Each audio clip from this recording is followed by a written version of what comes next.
Hoje o verão e que a terra estremeça. Muito bom dia, queridos do Todo-Poderoso. Esse é o dia que o Senhor nos fez.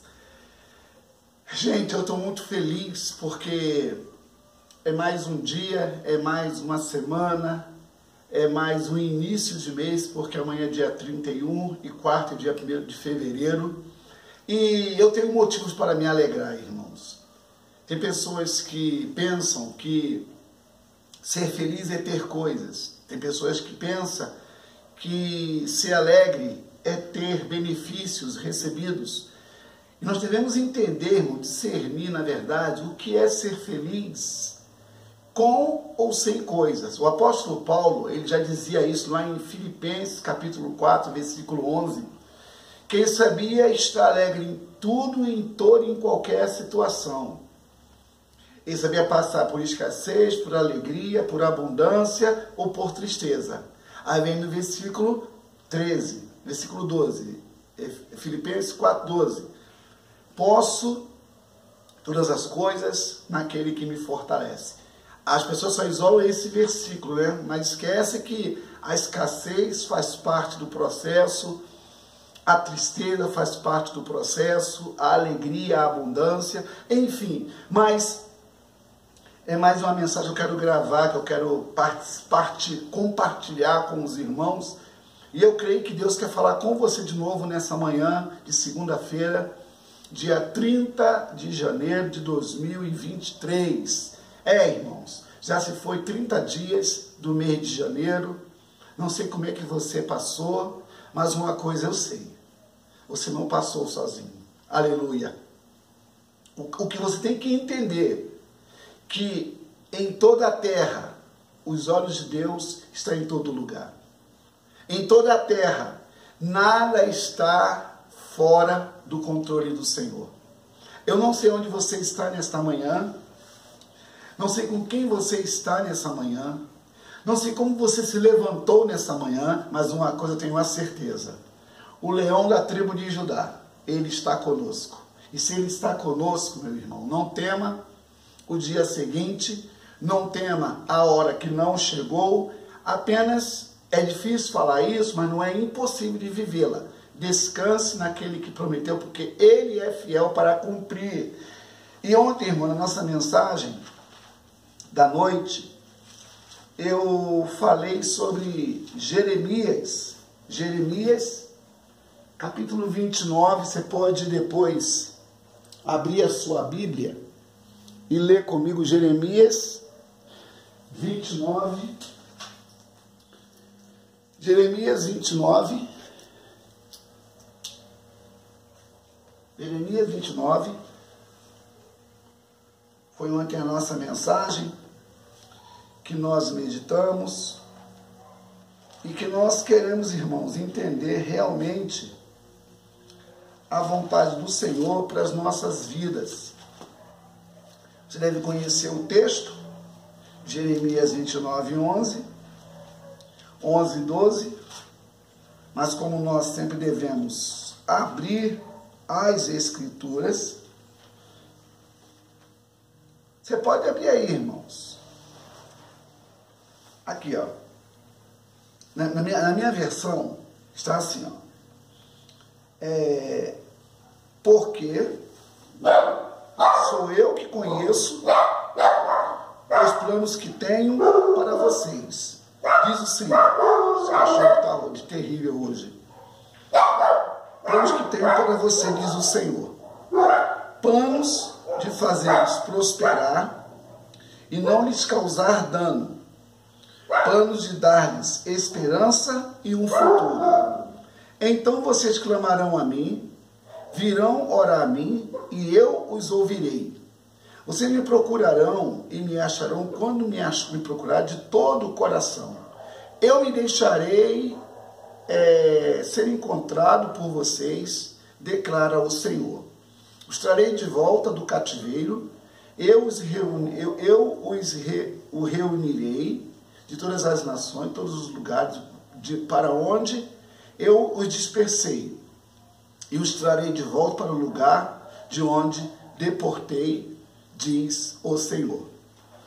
Eu falei ontem, irmãos, nesse texto, que Jeremias, ele era um exilado junto com exilados, e ele tinha sempre, tanto que ele escreveu o seu próprio livro, escreveu Lamentações. Então, Jeremias, ele tinha uma palavra em muitos casos dura, tinha uma direção. As cartas que Jeremias escreveu e escrevia havia um propósito. Nesse exílio que nós lemos, você vai ler no capítulo 29, verso 1, ele enviando carta aos exilados na Babilônia. E essa mensagem, irmãos, ela é muito forte, é muito pesada. Você tem que realmente orar para entender o que eu quero falar nessa manhã. Porque, irmãos, a Bíblia, ela não é difícil de se entender, se você tem uma vida de oração com aquele que a escreveu. Os homens foram apenas, irmãos, instrumentos de Deus para escrever a Escritura. Só que a Escritura, ela veio do céu para a terra para os homens entenderem a vontade de Deus e mudarem a sua forma de ser. E nessa manhã não pode ser diferente com você. Talvez você levantou nessa manhã, nem orou, talvez não leu a Bíblia, porque talvez perdeu a hora de trabalho, talvez levantou desanimado. Irmãos, não é possível que nós que estamos assim caminhando na presença de Deus, ser a mesma pessoa após o encontro com Ele. Você não pode pensar que a vida cristã é igual um emprego, né? Um trabalho, que você cumpre horário, você faz o horário, você bate o cartão, termina o dia, você assina, você bate o cartão de saída e a vida continua, no final do mês tem um salário na sua conta. Não, meu irmão. A vida com Deus é uma vida de intimidade, de relacionamento. E Jeremias, nesse texto, Jeremias era um profeta, né? Tem uma gente que fala que Daniel não era profeta. Eu te provo isso. Daniel não era profeta. Se você quer aprender mais sobre os estudos que eu procuro ministrar, entre em contato comigo, me chame no WhatsApp, ou coloque o seu comentário aí na área de comentários que você não entendeu, que eu vou ter todo o tempo de Deus para te explicar como fez Esdras com o povo, como fez Neemias com o povo, porque Neemias também foi um homem que trouxe uma palavra profética para a sua época, para um povo. E eu quero que nessa mão você entenda o que Deus quer falar com você. Não é interesse meu você somente elogiar o que eu estou falando, porque a glória não é minha, meu irmão. Eu sou apenas um instrumento e um vaso na mão do oleiro.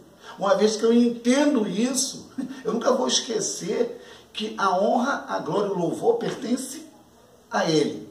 Porque dele, por Ele e para Ele são todas as coisas. E Jeremias, sendo usado por Deus, e nessa manhã eu quero ser usado por Deus para falar a sua vida, para falar ao teu espírito, para falar ao seu coração. Jeremias falou assim, Jeremias foi usado por Deus. Muitos, talvez, irmãos, muitos até conhecem esse texto, até escreve esse texto, talvez cita esse texto, mas não conhece o contexto.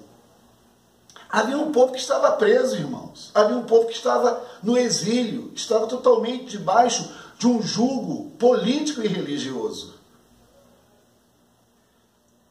E Jeremias, usado por Deus, ele diz, olha, eu é que tenho pensamentos acerca de vocês. Você deveria se preocupar como eu me preocupo. Olha bem, entenda o que eu vou falar. Você deveria se preocupar com o que Deus pensa a seu respeito. Talvez, irmão, você está se importando com o que as pessoas pensam, o que as pessoas acham, e está se esquecendo que existe um Deus, o Todo-Poderoso, que Ele quer que você se interesse por aquilo que Ele pensa a seu respeito. Parece um papo maluco, um papo doido. Não é papo doido não, irmãos. Eu tenho que me preocupar com o que Deus pensa a meu respeito. O que as pessoas pensam ao meu respeito não vai alterar aquilo que Deus tem a meu respeito. Você entende isso? O que as pessoas pensam a meu respeito não tem nada a ver com o que Deus pensa a meu respeito.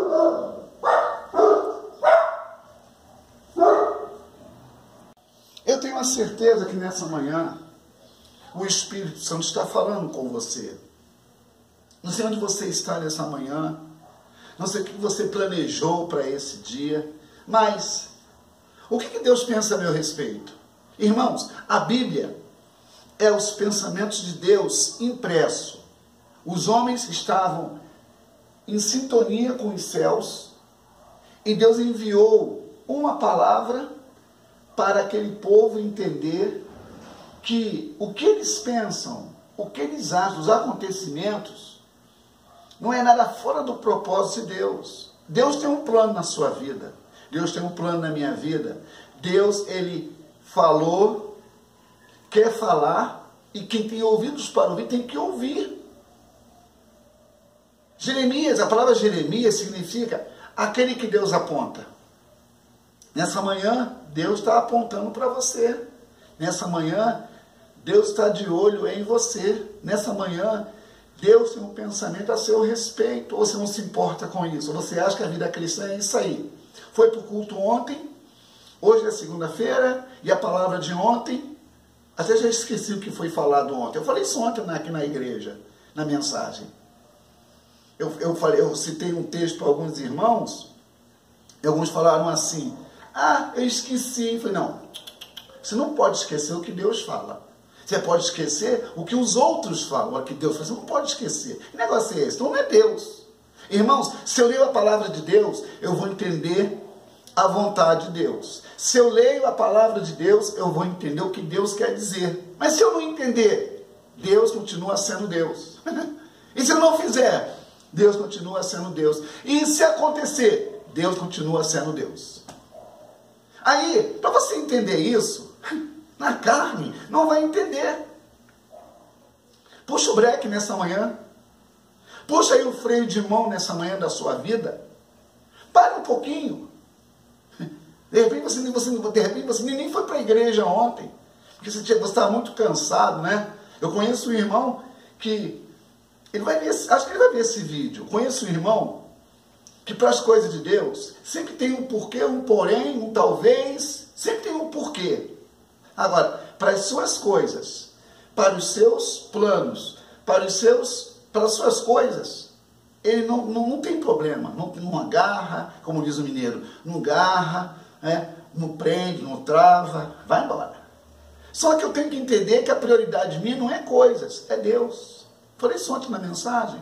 Quando você, irmãos, Mateus 16, 33, diz assim, vou te falar, buscai em primeiro lugar o reino de Deus e a sua justiça, e as demais coisas nos serão acrescentadas. Bem, quando é acrescentar, é que já existe algo. Aleluia.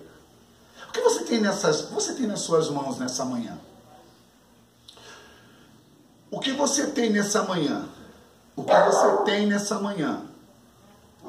E se você apresenta elas ao Senhor,